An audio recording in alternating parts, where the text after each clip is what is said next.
Sphere is always there. Sphere is always there. It's always there. I'm just gonna zoom in on it here. See, they're like surveillance.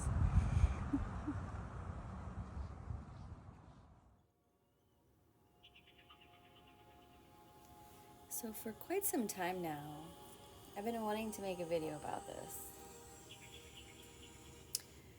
And a lot of things that I've seen with our electric universe, the grid, are these orbs, these plasma balls, I like to call them. You can see the different shapes they make, the different colors, and they're obviously giving off their own energy field. There's immense energy coming from these plasma balls. But here, notice the grid patterns. Now, a few days ago, I was walking to the store. I just took a few minute, not even a full minute clip, but you can see here the electricity, the circuits, they're all around us. We're walking through them all the time. We ourselves have our own circuits and our biofield, our aura, the pure life force within ourselves and who we are. But we're all in this magnetic, electric, holographic, plasmic, ether-filled grid system. And the more that you look at life around you as electricity and circuits and frequency and light, you start exploring your world with new eyes. And the more that I'm going through this frame, you can also see different beings within the circuits.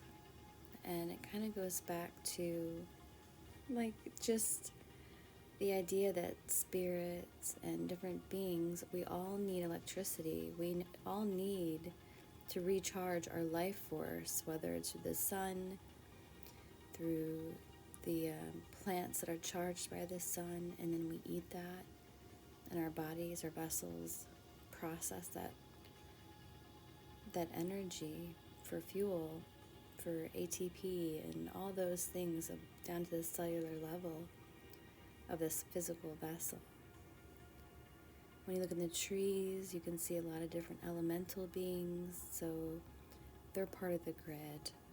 And then when you look at this grid around us, you understand why magic and spell casting and sigils and all these things are real, is because you're charging that symbol with energy, because we're full of energy. There's energy all around us, within the ether around every one of us. And now here, I also noticed this layer of domes.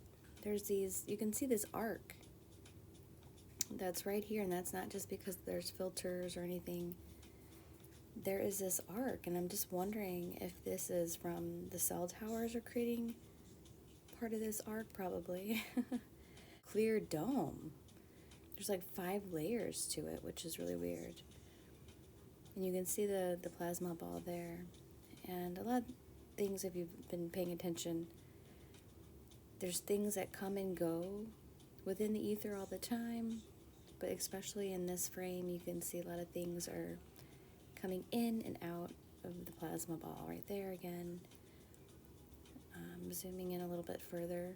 Here's a still, something shot out. Silver metallic. But there's just, so many different things that are in our sky.